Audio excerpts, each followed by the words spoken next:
Dreaming is one of the most universal, and at the same time, most mysterious experiences of human existence. When we sleep, our minds seem to take on a life of their own, creating scenarios, symbols, and stories that often leave us puzzled when we wake up. For Carl Jung, however, dreams are much more than just random brain activity. They are messages from the unconscious, non-linear, yet rich with meaning, as if trying to reveal truths we cannot see while awake. Imagine, for example, walking through an endless corridor in a dream. At first glance, this might seem strange or disconnected, but Jung would see this as a powerful metaphor. The corridor could symbolize an endless search for something, a solution, an achievement, or even the feeling of being stuck in a repetitive cycle. In this sense, every dream becomes an invitation to interpret these images and understand what they say about our conflicts, desires, and fears. Jung expressed this idea poetically by saying that dreams are the theater of the soul where the most important dramas of the psyche are performed. From his perspective, every symbol is a clue, every dream narrative an attempt by the unconscious to communicate. Yet how often do we simply ignore this dialogue? We wake up curious but move on, without giving much thought to what that recurring image or strange scenario might mean. The truth is, dreams have a lot to say about who we are, what we are going through, and even where we want to go. They don't speak in words but in their own language, made of images and symbols. That's what makes interpreting them so fascinating and, at the same time, so challenging. So the question isn't just why we dream, but how we can learn to listen. Dreams are both familiar and enigmatic. Everyone dreams, but few truly manage to decipher the logic behind these seemingly disconnected images. For Carl Jung, dreams are not chaotic. They follow their own symbolic language, and this language, as old as humanity itself, is made up of symbols that can be either universal or deeply personal. Think of universal symbols as pieces of a puzzle shared by humanity. Jung called them archetypes, recurring patterns that appear in myths, stories, and of course, dreams. These are figures like the hero, the wise old man, the shadow, or the great mother, carrying profound meanings that everyone recognizes. Even unconsciously, a hero in a dream, for instance, might represent courage or overcoming challenges, while the shadow could symbolize aspects of ourselves we avoid confronting. These figures don't appear out of nowhere. They are rooted in the collective unconscious, a kind of psychological inheritance common to all of humanity. But dream symbols are not limited to these universal archetypes. They are also deeply personal, shaped by an individual's experiences, memories, and emotions. Imagine dreaming of a lion. On a universal level, it might represent strength or challenge, something tied to the hero archetype, however. For someone who grew up in a culture where lions are revered, the symbol might take on a protective meaning. For another person, who may have had a traumatic experience with a lion, the same image could evoke fear or vulnerability. This duality between the universal and the personal makes dreams both fascinating and challenging to interpret. A single symbol can carry layers of meaning that only make sense in light of the dreamer's life story. It's as if dreams were letters written in a language that blends familiar words with expressions invented just for us. The question arises, why does the mind choose this symbolic language? Jung suggested that symbols are ways of condensing complex ideas and emotions into images our minds can process. Instead of saying, "You need to face this challenge," the unconscious sends a lion. It's more vivid, more visceral, more memorable. Dreams act like a mirror that reflects not only our appearance, but also our contradictions, desires, and deepest fears. So, if dream symbols are this mix of universal archetypes and personal experiences, what do they say about you? What do your dream images reveal about the paths you are following, or perhaps avoiding? Understanding this language is more than solving riddles. It's learning to listen to what your own mind is trying to tell you. Dreams have a unique ability to expose what we try to hide, even from ourselves. Jung viewed dreams as a stage where the tensions between the conscious and the unconscious play out. Internal conflicts we avoid during the day emerge at night, dressed in symbolic forms that simultaneously frighten and intrigue us. It's as if the unconscious says, "Now that you've let your guard down, we can talk." A classic example is the chase dream. Imagine someone being pursued by a shadowy, faceless figure, desperately running to escape, far from being just a nightmare. This type of dream often symbolizes a part of oneself that the person is avoiding. It could be a repressed fear, an unacknowledged desire, or even a responsibility that's being neglected. In this case, running away is not just an instinctive reaction in the dream. It's a representation of emotional avoidance in waking life. Another common scenario is the falling dream. Dreaming of falling usually triggers that gut-wrenching sensation of emptiness. But it also reflects something deeper. The feeling of losing control. Someone facing uncertainty at work or in a relationship might experience this in their dreams. The fall symbolizes insecurity that the conscious mind often tries to rationalize or suppress. It's a cry from the unconscious, pointing to something that's out of balance. Jung linked many of these dreams to the concept of the shadow, everything we prefer not to see in ourselves, including emotions, desires, or traits we deem inappropriate or threatening. When the shadow appears in dreams, it often takes intense forms: an aggressive stranger, a dangerous animal, or a claustrophobic setting. The purpose isn't to scare us, but to force a confrontation with what we've been avoiding.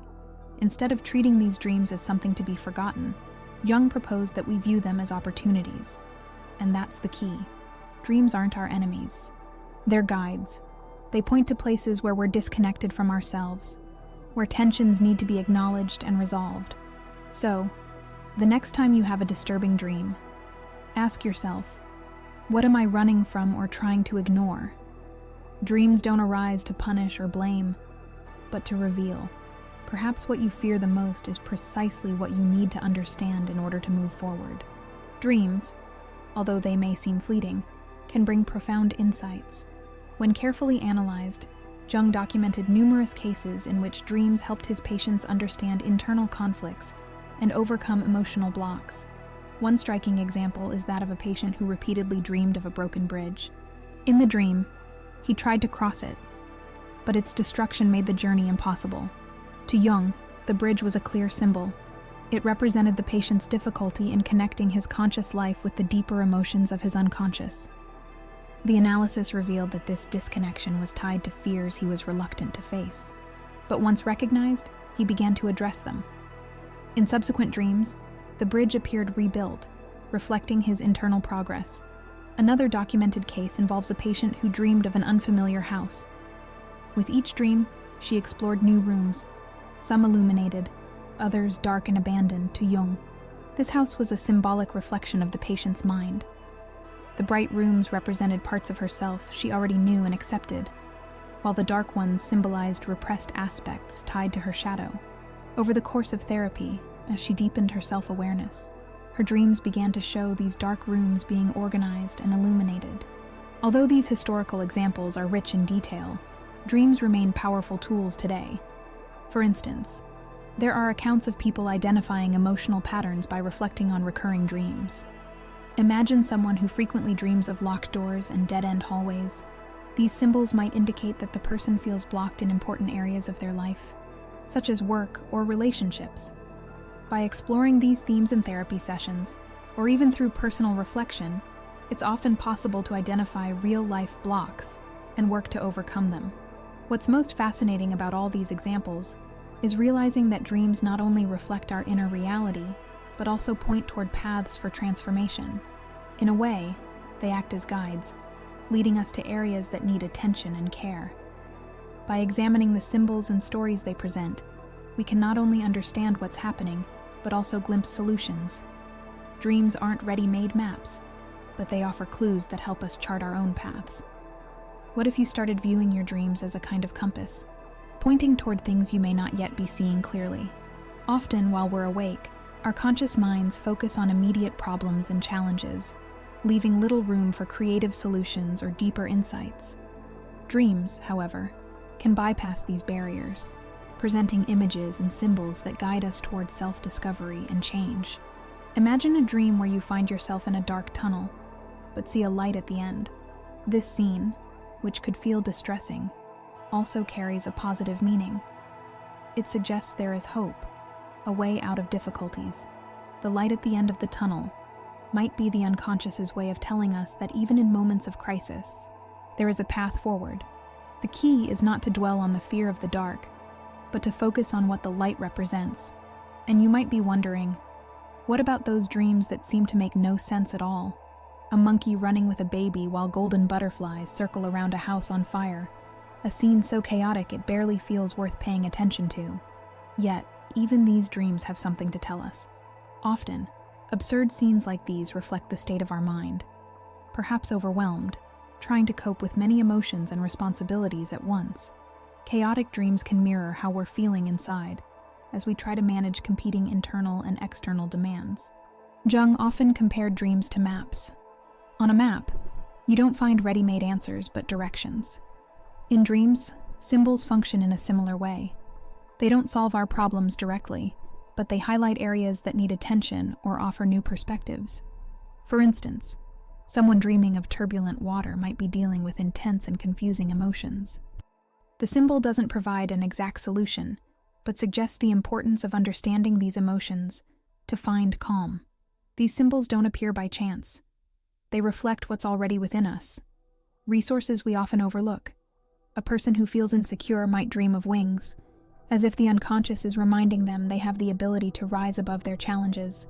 Another person, feeling lost, might dream of a guide, signaling that direction and support are available. Dreams don't just point out problems. They often suggest solutions too. But transformation only happens when we take the time to reflect on these images. The challenge lies in interpreting what the unconscious is trying to communicate and, more importantly, acting on it. Ignoring dreams is like receiving an important message and leaving it unanswered. On the other hand, paying attention and seeking meaning in dreams can unlock doors to significant changes. So the next time you have a vivid dream, whether it's a chaotic scene or a clearer symbol, ask yourself, what is it trying to show me? How might these details relate to the situation I'm currently facing? And more importantly, how can I use this insight to transform the way I approach my challenges? Dreams don't provide certainties, but they offer possibilities. And it's up to us to explore those possibilities with courage and openness. If dreams are symbolic messages from the unconscious, how can we interpret them in practical ways? Jung believed that understanding dreams requires more than curiosity. It demands methods that connect their symbolic images to our everyday realities. Fortunately, there are simple and accessible tools anyone can use to start unraveling the meaning of their dreams. The first, and perhaps most powerful tool for understanding dreams is a dream journal. By writing down your dreams as soon as you wake up, you capture details that might otherwise be quickly forgotten. It's like gathering pieces of a puzzle. Each fragment, no matter how insignificant it seems, can help reveal the bigger picture. Details like colors, sensations, and even phrases spoken in the dream are valuable clues. Moreover, the act of writing strengthens the connection between the conscious and unconscious, making it easier to recognize patterns over time. Another essential method is free association. This technique, widely used by Jung, involves looking at each element of the dream and freely associating it with ideas, memories, or feelings that spontaneously come to mind. For example, if you dream of a house, ask yourself, what does this house represent to me? Is it a safe place, a refuge, or something that makes me uncomfortable? The answers are often closer than we think, but they require this initial effort to make connections. Also, consider dreams with elements that seem oddly recurring. Imagine someone frequently dreaming of murky waters. This dream could symbolize confused emotions or unresolved situations in waking life. By reflecting on what might be causing this feeling, it's possible to uncover worries or conflicts that need attention. In this way, dreams stop being mere enigmatic images and become helpful alerts for issues requiring resolution. Jung also emphasized the importance of not interpreting dreams literally. Instead of seeing a snake as a direct threat, for example, try to explore what it represents in a symbolic context. In different cultures, a snake can signify wisdom, transformation, or danger. The same applies to other symbols. They are not entirely universal but need to be interpreted in light of the dreamer's history, feelings, and experiences. The central point here is understanding that interpreting dreams is not about finding immediate answers, but about starting a conversation with the unconscious. Think of dreams as a dialogue where, with each new night, you learn more about yourself. So, the next time you wake up intrigued by an image or situation in a dream, grab a notebook, reflect on the symbols, and ask yourself, what does this say about what I'm experiencing right now? After all, dreams aren't distant riddles, but parts of you ready to surface. Dreams have a fascinating characteristic. They move between the deeply individual and the universal. Some dreams seem to belong only to the person who experienced them, reflecting specific fears, desires, or experiences. Others, however, carry symbols that resonate with something greater, as if connected to a shared repertoire of meanings. This is where Jung's concept of the collective unconscious comes in.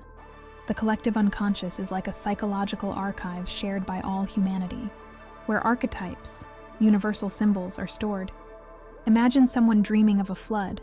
On a personal level, the flood might reflect a feeling of being overwhelmed, struggling against a torrent of problems, but on a collective level, the same dream could evoke the idea of renewal, destruction to make space for something new, a theme that appears in many cultures and mythologies, such as the story of Noah or the Mesopotamian flood myths. Dreams with archetypal figures are also examples of this duality. Someone dreaming of a hero on a journey may be processing their own challenges and personal quests. Yet, the image of the hero also connects the dreamer to a broader narrative that transcends generations, appearing in stories, films, and legends around the world. It's as if, in dreaming, we touch something beyond ourselves, something that belongs to all of humanity. On the other hand, there are dreams that are entirely personal, with no evident presence of universal archetypes. Imagine someone dreaming of a party in their childhood home, surrounded by familiar faces. This dream could be tied to memories, longing, or specific emotions unique to the dreamer's story. Here, the individual unconscious takes center stage, bringing forward what is unique to that person. What's most intriguing is that even the most personal dreams can subtly connect to the collective. The childhood home, for instance, is a common symbol that, on a universal level, might represent security, nostalgia, or roots. This interplay between the personal and the collective is what makes dreams so rich and complex. They are never just about the dreamer, but also about the individual's relationship with the world. In the hustle of modern life, dreams often take a back seat, or no seat at all. How many times have you woken up from a strange dream, shaken your head with a "what a weird dream," and moved on with your day, ignoring what your mind was trying to reveal? For Carl Jung, ignoring dreams means missing out on a unique opportunity to dialogue with the unconscious, a chance to understand internal issues that might otherwise remain hidden. Part of this disregard for dreams comes from the pragmatic mindset dominating today's society. We are so focused on tasks, productivity, and immediate results that little room is left for reflecting on seemingly disconnected images or symbolic scenes. I dreamed I was lost in a labyrinth. Must just be exhaustion. But is it? Sometimes these dreams reflect the accumulated weight of unmade choices, avoided dilemmas, or simply the exhaustion of a routine that doesn't allow us to breathe. Additionally, the fast pace of modern life makes it harder to remember dreams. Alarms going off in the middle of a dream, the rush to start the day, the lack of moments for introspection, all of these contribute to a growing disconnection from the unconscious.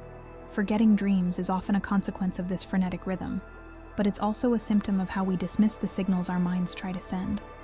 The problem is that dreams don't simply disappear because we ignore them. The information they carry may manifest in other ways, such as anxiety, dissatisfaction, or that nagging feeling that something is out of place, even if you can't identify what it is. Jung saw this as a call from the unconscious. When the subtle messages of dreams are ignored, they find other ways to make themselves heard. So, what is the cost of ignoring dreams? It's living disconnected from yourself. It's missing the chance to resolve internal conflicts before they turn into external crises. It's wasting one of the most powerful tools for understanding who we are, what we want, and what we need to change. Perhaps it's time to rethink this relationship. What if, Instead of dismissing dreams as nighttime nonsense, we started seeing them as allies. Every forgotten dream is a closed door to an important part of ourselves. What are you missing out on by turning your back on them? Whether it's a broken bridge, a light at the end of a tunnel, or even a chaotic scene with monkeys and golden butterflies. Dreams challenge us to look beyond the surface. They call us to slow down and reflect, offering the chance to better understand our own conflicts and desires. It's not about finding ready-made answers, but about cultivating curiosity to explore the paths these messages open. Perhaps the greatest lesson dreams teach us is that there is always something to discover. They remind us that self-knowledge is a continuous process, full of nuances and layers. Neglecting them is like ignoring a guide pointing you toward valuable directions. On the other hand, paying attention to them gives us the chance to reconnect with what truly matters, with what is asking for space in our lives. In the end, the question remains, are you willing to listen to what your dreams have to say? It may not be easy or immediate, but it's a journey that leads to a deeper understanding of yourself. Dreaming is not just a passive act. It's an invitation to explore, to discover, and above all, to transform.